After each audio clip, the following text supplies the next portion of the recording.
Without a doubt, the thing I missed most was my hobby bench. It was more than just a work area, it was a sanctuary, a place that helped me heal, even if only for a little while. I wasn't really broken, but it was my way of expressing a sense of dissatisfaction with life. Somewhere along the way, things had started to unravel, though I couldn't pinpoint exactly when. It was more of a gradual shift. I've always been good with my hands and can fix just about anything around the house.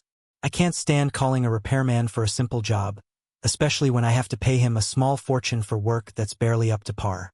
But as much as I can fix most things, I couldn't fix my marriage. It's like a fine china plate. Sure, you can glue the pieces back together, but it'll never be as it was. Once something like that breaks, it can be repaired, but it can't be restored to its original state. And I didn't want a patched-up marriage. After 18 years, my wife Samantha chose to explore relationships with other men, at least one I knew about. By the time I found out, the damage was done.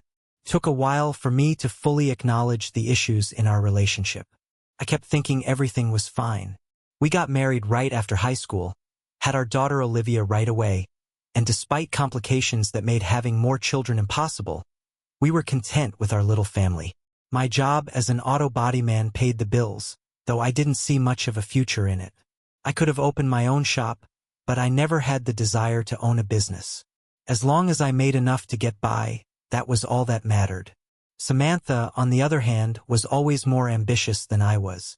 She took night classes at the local community college, striving for more. When Olivia started school, Samantha began working, and that extra income made life a little easier. Together, we managed to buy a small house in a nice neighborhood. We were never interested in upgrading or getting something bigger or better. For years, Samantha was careful with money, making sure not to waste it on unnecessary things. She always dressed well and kept her grooming in check, while I was more laid back, sticking to jeans and flannel shirts. She cleaned up beautifully, but I usually looked a little rough around the edges with my bushy eyebrows and long ponytail. I wasn't trying to look like a hippie or a biker. I just liked my hair that way. People didn't tease me, though. I had enough muscle to make sure they didn't.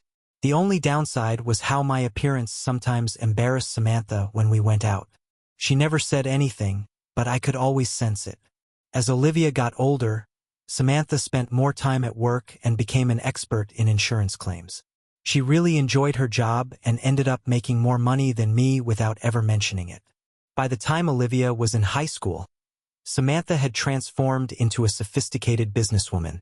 She spent more on clothes, took frequent trips to the beauty salon, and spent evenings at the gym, which made her more attractive than ever.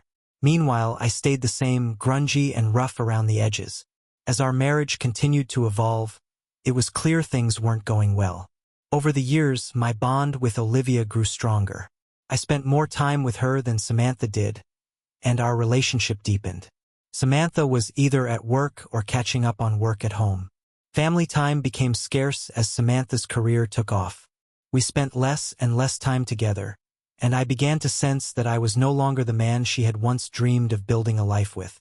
I grew up in a public housing project. My mother, a single parent, raised my brother Ethan and me on her waitress salary. It wasn't easy for her, and we didn't make it any better, always getting into trouble. That was just the reality of life in the projects. Many of the traits that shaped my character came from that rough upbringing. Rash decisions, a quick temper, and trouble with the law, which landed me in juvenile hall a few times. Samantha knew all about it, but once we got married, I did my best to keep it under control and even managed to become a bit calmer over time.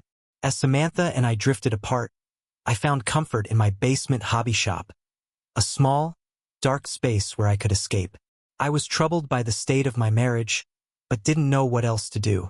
I tried all the usual gestures: flowers, gifts, expensive dinners, and good wine, but nothing seemed to work. In my frustration, I retreated to my little sanctuary whenever I could. Olivia remained a bright spot in my life, but I couldn't shake the feeling that I was failing her. I felt like a defective father and husband.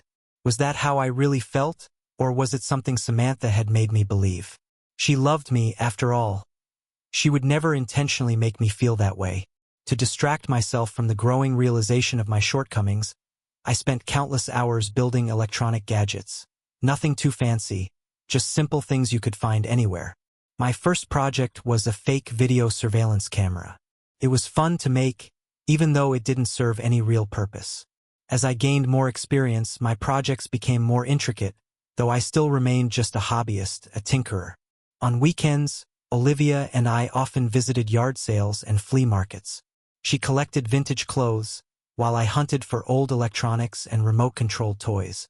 Samantha, on the other hand, stayed home. 2 months ago, I had a feeling Samantha was being unfaithful. It didn't take long to confirm it. She was visiting a coworker, Aaron Miller, at his apartment for long lunches every Tuesday and Thursday. It wasn't hard to figure out. Samantha wasn't even trying to hide it. I wasn't sure if she was just complacent or if she truly didn't care anymore. The damage was done, the marriage was beyond repair. I knew it was time to do something about it. I spent the entire day getting ready for my exit. Olivia was heading off to college in 3 weeks, and I'd already paid for her first 2 semesters. As much as I'd miss her, it felt like it was time to let go. I took half of our savings, not worried about the other financial details. All I needed was enough to leave and start over. The idea of going through a drawn-out divorce seemed pointless, so instead, I had my lawyer draw up a power of attorney for Samantha to sell the house. I also had papers prepared to sue Aaron Miller and his company, Continental Memorial Insurance, though I didn't have high hopes. After all, they worked at the same place. But my lawyer was willing to try anything if there was a potential percentage to be earned, so I told him to go ahead. The rest of the evening was spent tinkering with a modified alarm keychain I'd been working on. It was no longer just a keychain, but rather a surprisingly loud alarm for its size. To make it work, I swapped out the battery for a 9-volt one, which gave it greater volume and longer duration. I set it up for remote activation and made sure there was no way to turn it off. Encased in a 3-inch PVC tube with 20 small holes drilled into it, it had a little antenna sticking out. Once it was finished, I capped both ends with PVC and painted the whole thing flat black with barbecue paint, though I couldn't really explain why I chose that particular paint. If everything went according to plan, the only way to stop it from going off would be to drop it in water. Any attempts to waterproof it had muffled the sound, so I left it as it was. Samantha had already been in bed for a while, making it easy for me to slip the gadget into the lining of her purse through a small hole in one of the side pockets. I figured it would take at least 5 minutes for someone to find and remove it from the bottom of the purse, which was all I needed to get on her nerves before I left. After double-checking everything, I spent the next few hours loading up my truck with the things I needed, mostly my body shop tools, and doing a final sweep. I could wait until morning to grab my clothes. With everything else set, I spent the night on the sofa. The next morning, as Samantha prepared for work, she asked about my plans for the day. I told her I'd been up late with a project and was just catching a few hours of sleep. She asked if I wanted something to eat, but I told her I'd just have coffee and an English muffin before I left. As she was pulling out of the driveway, she reminded me to rinse my dishes. I couldn't help but notice how good she looked. Would I miss her? Maybe, at least for a little while. I grabbed some trash bags and headed for the bedroom to gather up the clothes I wanted. Just then, Olivia appeared, asking what I was doing. I asked her why she wasn't at school, and she told me she'd already met all her curriculum requirements. Then she insisted that I answer her question. I set the bags down and looked at Olivia, offering her coffee as we walked into the kitchen. She managed a small laugh and asked if I had figured out that Mom was cheating on me. I kept my cool and said, "Figured what out?" Olivia confessed that she'd found out about 2 months ago and expressed frustration that I hadn't done anything sooner. I explained that I had only recently discovered the truth and was planning to leave. Olivia pressed for more details, asking if I talked to Mom about it. I admitted that I hadn't and asked if she had. Olivia told me she had confronted Mom 2 months ago, but Samantha hadn't given her a decent explanation. It seemed like Samantha had wanted to get caught. We sat in silence for a few moments, both of us taking in the situation. I told Olivia I wasn't sure where I was going, while she talked about her own plans for college. I reassured her that I had taken care of everything I could in advance. Olivia asked about my boat and the rest of my things. I mentioned my friend Derek from the old neighborhood, how he'd helped me with a few things, including taking care of the boat. As I was putting the cups in the sink, it hit me. I'd forgotten to make that English muffin. Olivia asked again about the boat, and when she realized I was giving it to Derek, she smiled. In that moment, I felt a deep, unexpected sense of gratitude for my daughter. 20 minutes later, I was hitching the boat to the truck. When I first got it, I hoped the boat would be something the whole family could enjoy together. But it turned out Samantha wasn't interested in it at all. She hated the boat, hated the water. Olivia and I went a few times on our own, but it just wasn't the same without Samantha. Eventually, the boat ended up sitting by the garage. I wasn't going to miss it. I had a few firearms, including a deer rifle my dad had given me before he moved to Florida. Derek would probably get more use out of them than I ever would, even though he didn't hunt. I loaded up all my Snap-on tools and power tools into the back of the boat. Mr. Handyman was officially retired. When I pulled up to Derek's place, he was still barely awake. He had 2 mixed-breed girls living with him, but it was clear right away that they weren't morning people. Derek cracked open a couple of beers, and the girls shuffled back to bed. When I was 15, Derek and I had a run-in with the law. We broke into a maintenance shed on a golf course. The sprinkler system for all 18 holes was old, and the fittings were made of copper. I saw an opportunity to make some quick cash by selling the copper, and Derek was all in. Long story short, we got caught. Well, I did. Derek managed to slip away. The cops knew there were 2 of us, but I took the fall, insisting I was the only one. I got 2 years of probation for being an idiot, but I gained a lifelong friend by keeping my mouth shut. Derek was as white as I was, but he always talked like he was from the ghetto rather than the projects. There wasn't much of a difference, but Derek had to navigate a different world than I did. He adapted, and I couldn't fault him for that. Derek looked at me curiously as I was unloading the boat and asked if we were going fishing. I told him it was a gift for my best friend, and he jokingly claimed to be my only friend. Then, I told him I was leaving town for a while and needed him to look after my things. I slid the boat and trailer title across the kitchen table, and Derek laughed, thinking I was joking. But I reassured him it was a trade. I needed him to do something for me in return. Derek, always eager to help, asked if I wanted someone taken out. I clarified that I didn't want anyone dead, just hurt. Specifically, I needed this person to spend some time in the emergency room or recovery ward. I told him I wanted this to happen every 6 weeks for 6 months, or until the person left town. Derek raised an eyebrow and asked if this person had taken Samantha from me. The moment the words left his mouth, he regretted them. He apologized quickly and went to grab 2 more beers. From the fridge, I handed Derek a 3x5 card with Aaron Miller's name, address, and license number on it. I told him to wait a couple of weeks before doing anything. Derek looked at the card, nodded toward the door, and then went inside to take the tools and weapons. He hadn't expected any of that. While he took everything inside, I unhooked the boat. We talked for a little while longer, and then I left. I could trust Derek, he was solid. A year ago, I would have said there were 2 people I could trust.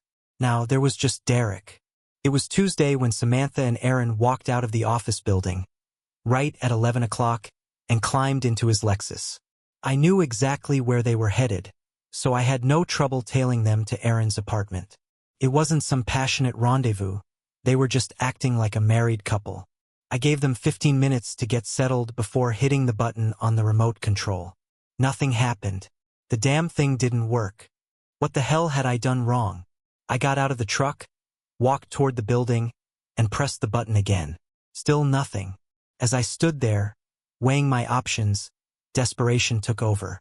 I decided to deflate Aaron's tires. Might as well make use of the time. I only targeted the 2 tires on the side farthest from the building. In a final attempt, I walked up to the side of the apartment building and tried once more. This time it worked. The noise of my little gadget blared loud and clear from outside the building. It was so loud, I could only imagine how it must have sounded inside. It went off for a second, paused for 2, then repeated. The entire apartment complex was now part of my little show. I grinned as I walked back to the truck. Even as I drove halfway down the block, I could still hear the beeping in the distance. Things were going better than I'd expected. My lawyer had arranged for the lawsuit papers to be delivered to Aaron and his company at 2 o'clock, and by then I would be long gone. When I got home, Olivia was waiting for me. She handed me a card with her college address and cell number, though I already had it. She also packed a few things I had missed and even made me a lunch to take with me so I wouldn't need to stop until I'd crossed the state line. We shared a laugh and a hug when she gave it to me.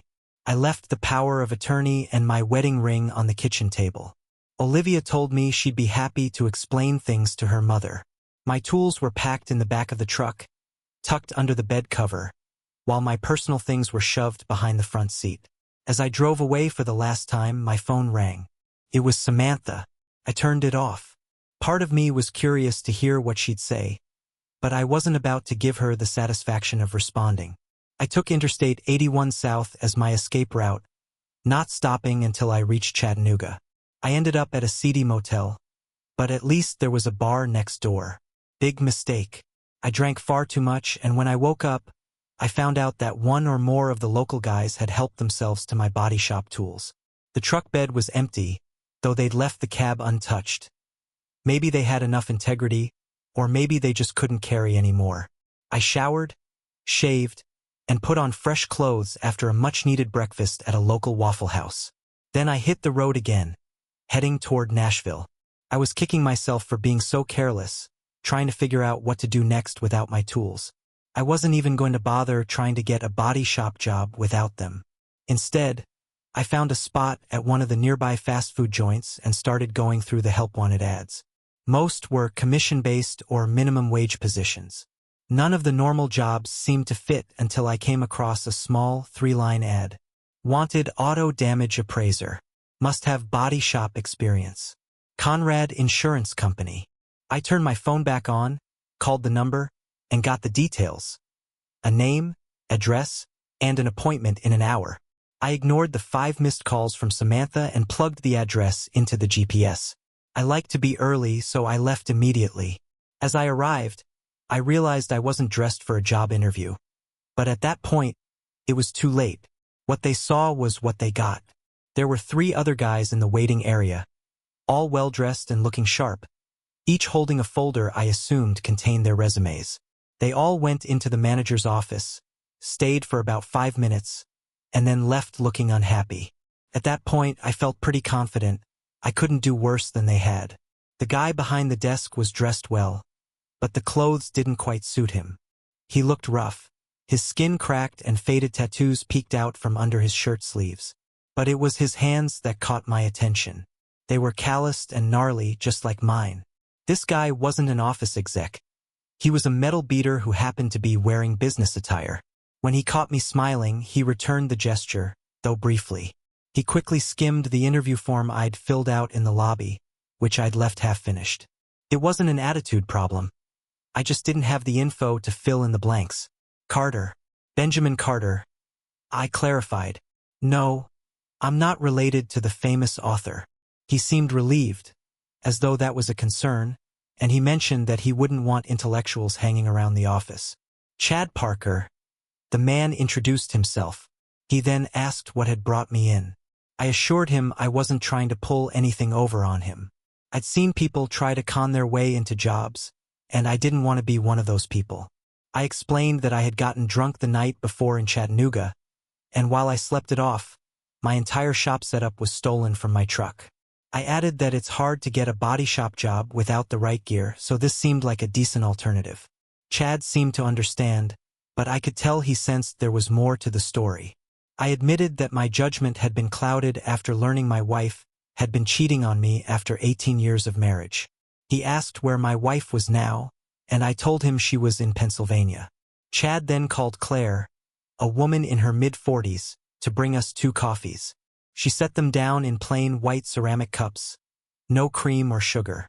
Chad, speaking loudly, instructed her to cancel the rest of the appointments, saying that they had found what they were looking for. Claire gave Chad a scowl and then winked at me. I was feeling a little embarrassed when I noticed Chad grinning at my discomfort. We spent the next couple of hours talking, and Chad carefully walked me through the details of the job, what it would entail, the pay, and the benefits. The only catch was the company's image requirements. A large portion of the job, about 80%, would involve direct customer contact. Image was everything, meaning I'd have to get a haircut and completely overhaul my grooming habits. I was expected to buy new clothes, and I'd also need to invest in a shoeshine kit. He made it clear that Claire would personally assist me with all the preparations. I was expected to be in Atlanta by Monday morning for a week-long training session. Conrad Insurance was an independent company but worked as a subcontractor for larger national auto insurers. Everything had to be done to a strict set of standards. While the company would cover the training expenses, I'd be responsible for the grooming and wardrobe costs. Claire seemed to enjoy the process more than I did. I was a bit of a project for her. I insisted on going to a barber shop instead of a salon, but she handled everything else. Not only did I get a haircut, but I also had my eyebrows and ears trimmed, and she made sure to prune my nose hairs as well. She told the barber I'd be back every 10 days for the same treatment. My work clothes were fairly standard, khaki pants and white shirts. She even found a jacket to match. I also got 2 pairs of black steel-toe dress shoes and a dozen pairs of black socks. Claire had found a small studio apartment for me and helped me get settled in. By Friday morning, I had my Tennessee driver's license. That afternoon, Claire gave me the keys to my company car and a laptop before leaving me at my new apartment. That evening, she stood on her tiptoes and kissed me on the cheek, expressing admiration and joking that if Chad weren't so jealous, she'd have to jump my bones. While I was flattered, the thought of it made me shudder a little. It was time to call Olivia. I spoke with her and explained that I'd landed a desk job doing appraisals in the field. It was the first place I'd applied, and I'd gotten in at the right time. Olivia asked how things were at home, and I told her I was doing fine, though Mom was a wreck. Olivia seemed surprised, expecting Mom to be happy I was gone. I told her it seemed like Mom had a plan, but I'd messed it up somehow. Olivia shared that Mom had spent the first day sitting at the kitchen table, chanting and unresponsive when questioned. I apologized for ruining Mom's plans, and Olivia speculated that Mom had been expecting some kind of confrontation but hadn't counted on my sudden departure. We both agreed it was unexpected, and I apologized again. Changing the subject, I asked Olivia about her own plans. She mentioned she planned to leave for school as soon as Mom calmed down a bit, hoping to take a few summer session classes. I told her I was heading to Atlanta the next morning but promised I'd call her when I got back. Olivia was glad things were working out for me and thought Mom would snap out of her slump soon. The training classes in Atlanta were a breeze. It was mostly about inputting the right data in the right places. The biggest challenge for me was overcoming my lack of computer skills. I had no trouble getting a few of the younger female trainees to help tutor me, though I did find it hard to resist their charms. They seemed disappointed by my reserved nature. The next 2 years flew by. Chad was happy with my work, and he was generous with raises and bonuses. I kept in touch with Olivia regularly. She was doing great with her classes and had a solid social life.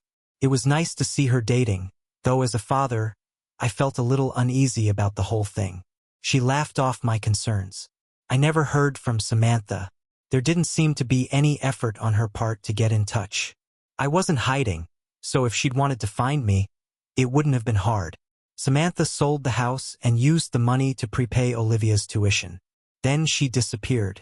Samantha called Olivia every few weeks, but their relationship never returned to what it was before the whole ordeal. I had to give Samantha credit for trying. Olivia didn't know where Samantha had gone, and she never asked. Samantha never filed for divorce, and I figured I could wait her out as long as she could. As for my social life, that was a different story. I never thought of myself as a ladies' man, but I found that my new appearance and marital freedom brought along a new persona. Technically, I was still married, but under the circumstances, it didn't feel that way. Nashville was full of young women looking for companionship. I always made sure to let them know I was married and not looking for anything serious. That actually worked in my favor, especially with some who were married themselves.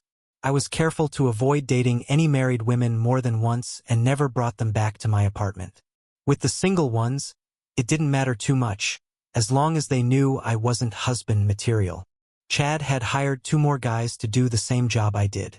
I trained and supervised them, and while there was plenty of work to go around, I started to get the feeling that something was up. One day, Chad pulled me aside and said we needed to talk. His tone was serious, but what really bothered me were the words he used. The dreaded phrase wives often use when breaking bad news to unsuspecting husbands. Chad chuckled at my groan. He assured me not to get too worked up, saying it wasn't that bad. We both laughed, but then he dropped the bomb. Benjamin, I hate to say it, but you've outgrown the job. I was confused and asked, what the hell does that mean?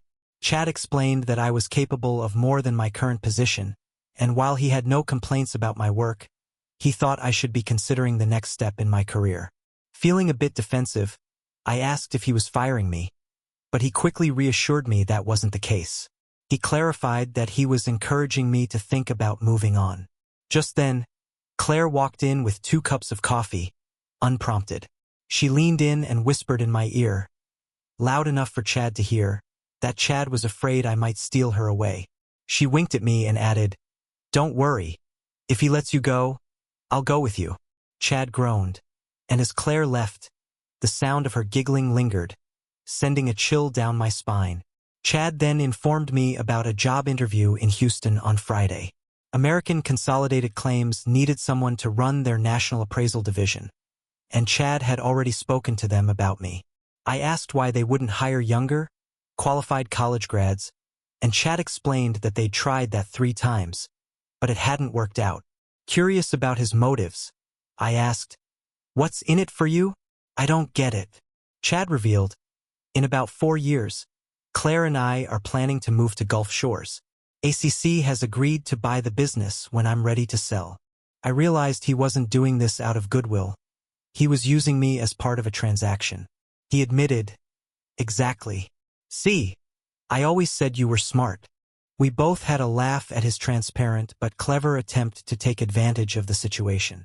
Thursday night, I was on my way to Houston. I hadn't planned on relocating, but everything Chad said made sense. Could have flown, but I decided to drive instead. American Consolidated had 3 floors in a massive office building, and they were expecting me. I wasn't the least bit nervous. I knew I was capable of doing the job, and I was ready to face anyone who questioned my qualifications. The fact that their MBA employees had failed before gave me even more confidence.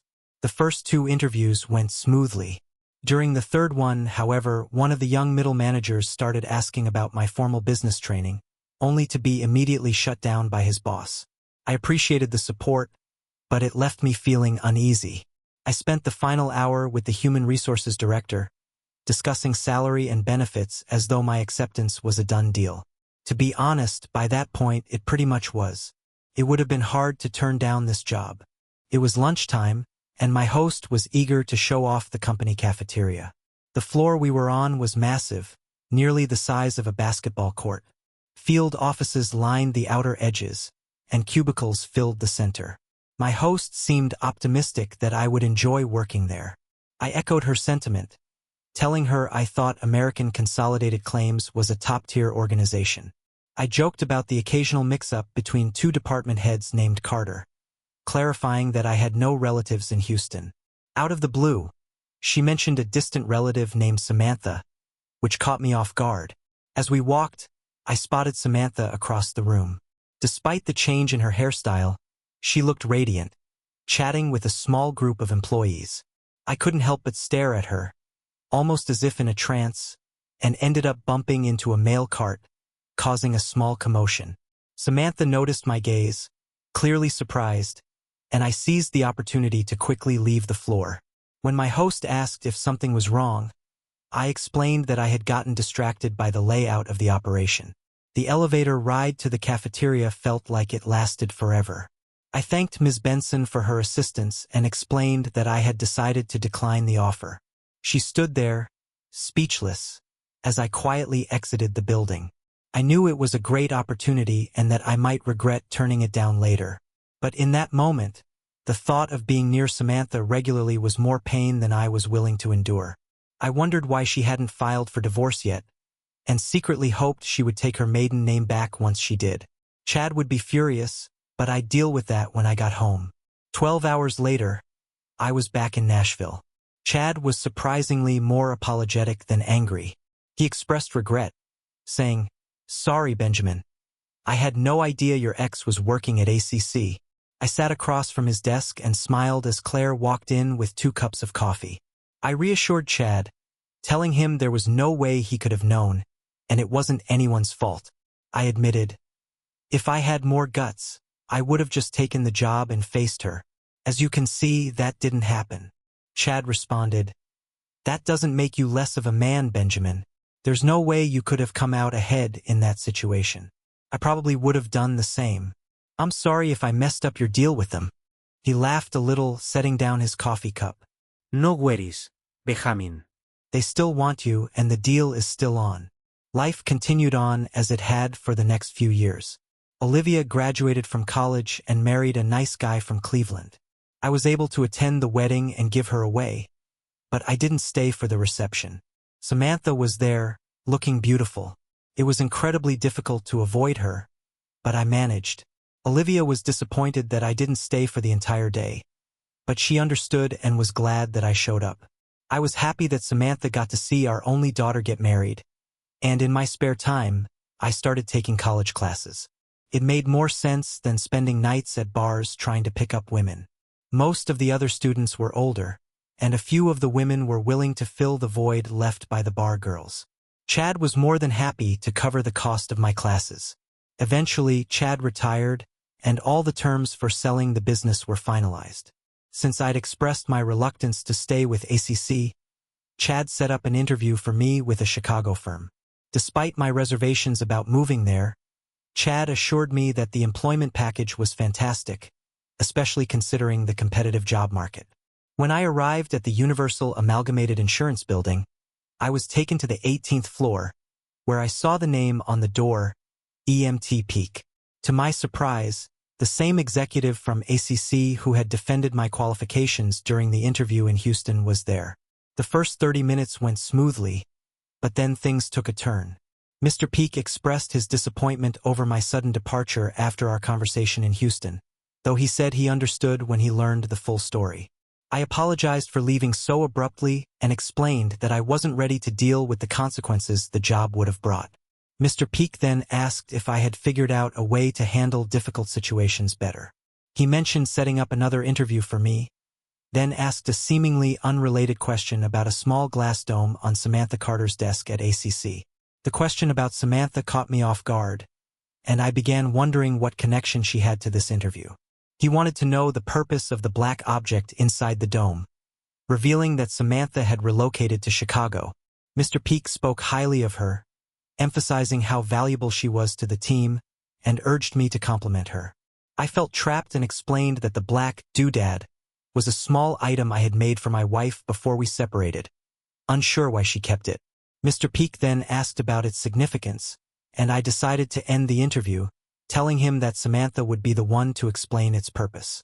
I stood up, leaving Mr. Peak looking unsettled, his voice speeding up as he hurriedly led me to Samantha's office. The sign on her door simply read her name, with no title or position listed. As I entered, Peak continued speaking, and I saw Samantha sitting at her desk. She was older, yet more beautiful than I remembered. Over the years, I had fixated on the wrongs she had done, and my view of her had soured with time. The bitterness of my hate clouded the love I still felt for her. I hated what she had done, but deep down, I never stopped loving her. Caught in this whirlwind of emotions, I realized I was standing there, shaking my head slowly. Felt like I was trying to convince myself otherwise. Her voice snapped me out of my thoughts. "Benjamin, nobody told me you were coming. What are you doing here?" She began to rise, but I motioned for her to stay seated. I sat across from her, unsure how to begin the conversation. "You look good, Benjamin. You look even better than when I saw you in Houston." This wasn't the conversation I had expected. How was I supposed to respond to that? Complimenting her appearance was a game I wasn't willing to play. "Mr. Peak asked me here today to explain the doodad, as he calls it, on your desk." Her hand reached for the glass dome but stopped short. "That's crap, Benjamin, and we both know it.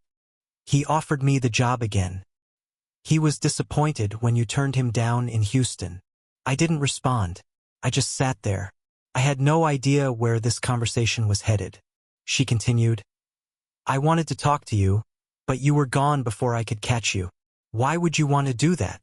At that moment, I regretted coming to see her. I wondered how to leave without feeling like a complete fool. But why should I care? She asked if I ever wanted an explanation. There was something in her look, though, something inviting me to listen. She asked why I kept the little alarm. I explained it reminded me of my own stupidity, how one mistake could ruin an entire lifetime. When I mentioned that she had only slept with him once, she quickly clarified, That's not what I meant. Before I left, I asked Samantha if she could give me a reason that wouldn't sound like a tired old cliché. She admitted that she probably couldn't. I reminded her that she had given Olivia an explanation, and she confessed it had been before it was too late. Curiosity piqued. I asked what she meant by that. She told me that when Olivia confronted her, nothing had happened, and all she did was sit there, staring at Olivia. The conversation was already off course. I realized I was going to have to hear her side of things, whether I wanted to or not. If she was going to insist, I was going to demand a condensed version. I didn't need all the details. She went on, explaining that up until about 6 weeks before I left, all she and Aaron had done was spend time together. They had lunch, went to a few movies, and Aaron knew exactly what she was going through, agreeing to help her. None of this, she said, was his fault. In a state of confusion, I asked what the hell she was talking about. Samantha explained that it was a plan, Benjamin. A plan she had created to make me jealous. Well, not exactly to make me jealous, but to get me to pay attention. Perplexed, I asked again what she meant. She clarified that she had been buying me flowers, going out to eat regularly, and doing everything she thought I wanted her to do. But instead of noticing, I had blamed her for everything, which wasn't what she was hoping for. I sat in silence, unsure how to respond. She went on to say that it was never my fault, and she hadn't realized her mistakes until after I left. Only then did she see how wrong she had been. Samantha was rambling now, and I stopped her, asking again what the hell she was talking about. She took a deep breath and decided to start from the beginning.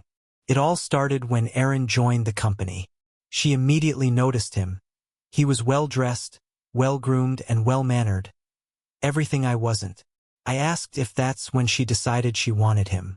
She shook her head, explaining it wasn't him she wanted, but that she wanted me to be like him. It was always about me, not Aaron. She wanted me to look like him, act like him, just like I do now. Okay. Then what happened? I asked. She explained that she knew it was unhealthy for one spouse to try to change the other. A successful marriage depended on both partners accepting each other as they were. If she tried to change me, it could destroy our marriage. But if I changed on my own, then it would be okay. That's the first thing you've said that makes sense, I remarked. She continued, telling me that when she began spending time with Aaron, it was to get me to notice. She hoped I would either confront her or figure things out for myself and take action. Take action? What does that mean? I asked. She clarified that she had hoped I would get a regular haircut, like I have now, start dressing better, and be more attentive. But it never worked. She admitted that Olivia figured it out and confronted her. Olivia didn't fully understand why, but she knew what Samantha was doing. She reassured me that she and Aaron hadn't been intimate, so she didn't feel entirely guilty, but she was still frustrated that Olivia had questioned her. She acknowledged she had made a mistake. I asked her if she had slept with Aaron. Samantha didn't hesitate to admit it. Yes, they had. It wasn't his fault. She owned up to her part in it. She knew it took two people and Aaron could have stopped it, but he didn't. I sat in silence, not knowing what to say. I didn't have any more questions. About 2 weeks after Olivia confronted her, Samantha and Aaron were alone at his apartment drinking wine, which she admitted was a bad choice. She felt miserable that I hadn't figured it out by then. One thing led to another and they ended up in bed. Drunken sex wasn't great, but it was sex. Afterward, they avoided each other for 2 weeks. At home, Samantha was a wreck, blaming the whole situation on me. She told herself that if I had cared, I could have stopped it. She had cheated because her husband didn't care about her anymore. It was a stupid mistake, but she didn't end it when she should have. She felt depressed and turned to Aaron. A week later, they were sleeping together regularly. Then, finally, I caught them. But by then, it was too late. Samantha expressed regret for not acting sooner, thinking that if she had figured things out earlier, everything would have been fine. I made a sarcastic remark, and she commented that it didn't suit me. It was time for me to leave. I sat there, trying to come up with something clever to say, but nothing came to mind. She asked why I thought what I did to Aaron was cruel, especially since he had never done anything to deserve it. He never tried to seduce her or disrespect me in any way. Samantha insisted Aaron never had any intentions of breaking up our marriage. He had only done what she had asked of him, even if he made some bad judgment calls. As a result, Aaron now had to walk with a cane for the rest of his life. She said, "It's not fair, Benjamin." I responded by telling her to try walking a mile in my shoes before making such a statement. That was the most clever thing I could think of at the time. As I stood to leave, I noticed tears welling up in her eyes.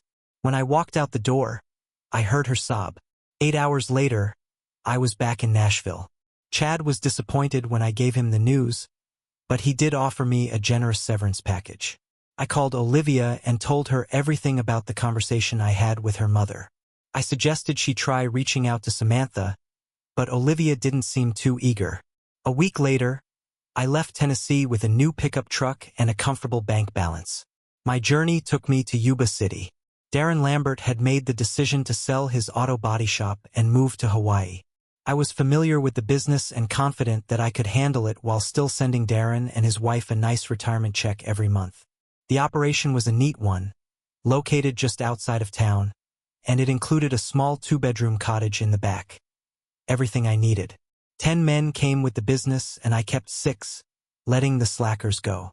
I figured I could replace them as I went along. I had accumulated a lot of suits over the years, and I'd planned to burn them all, but instead, I donated them to the Salvation Army. They had a job interview program, and I thought the suits would be useful for someone in need. My mustache grew back thick and full, as if it was grateful to be free from the restraints it had been under for so long. Before long, my hair had grown enough to tie it back. I thought to myself, "Watch out, Willie Nelson, here comes Benjamin Carter." The business was thriving, and I felt like my old self again. Everything was going smoothly until the week before Christmas. I arrived at work one morning to find a small wrapped package on my desk. I stared at it for a moment, then called my foreman in. "What the hell is this?" I asked. "I don't know, boss. A lady came in early this morning and left it there. She said she'd be back at lunchtime," he replied. I sat there for a long time without touching the box. I knew exactly what was inside it. There was no doubt in my mind. What I didn't know was what I was going to do after I opened it.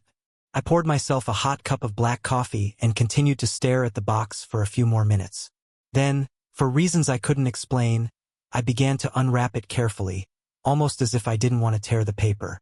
My foreman returned and saw me holding a black plastic object with about 20 small holes in it. "What the hell is that, boss?" he asked. I set the object down and leaned back in my chair.